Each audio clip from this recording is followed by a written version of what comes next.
First Reformed. Last week, Ethan Hawke came on the show. How much more Paul Schrader could First Reformed be?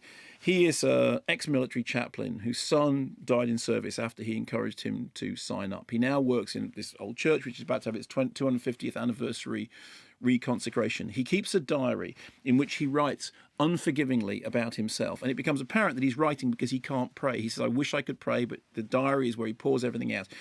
But he also says the journal gives him no peace. We see him sitting in a dark room writing with a bottle of whiskey, which takes us back to how Paul Schrader said that he used to write. He is God's lonely man, which takes us back to Schrader's script for Taxi Driver, which is really the thing that kick-started his career.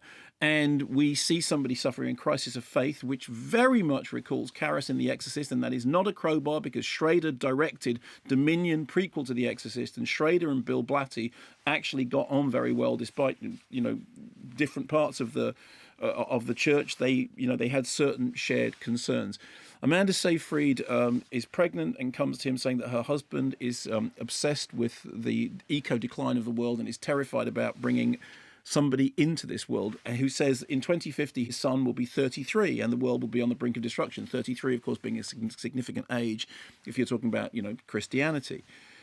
The way the film is shot, it's 1:3:7, boxy frame. It looks very, very much like, and I was thinking of Dryer, and I was also thinking of Ida. We mentioned Ida when you were talking about it with Ethan Hawke. You said to Ethan Hawke, it's a colour film, but it looked like a black and white film to you. And it was no surprise to discover that Schrader had made it after a conversation with Pavel Pawlikowski.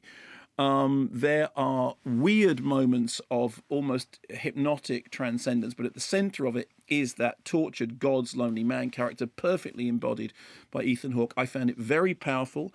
I found it had none of the cod, ridiculous theology that was wrong with Dominion, prequel to The Exorcist. I thought it had none of the nonsensical, sensational claptrap of the Canyons, which I absolutely hated. Hard to believe that it was made by the same person that made the dismal Dog Eat Dog. After I had reviewed the Canyons very poorly, it's a terrible film without redeeming features. Paul Schrader wrote on the internet, what happened? My last knowledge of Mark Kermode was that he was a serious film critic. Now he seems to have transformed himself into a radio shock commentator, not the sort of person to pass serious judgment on others.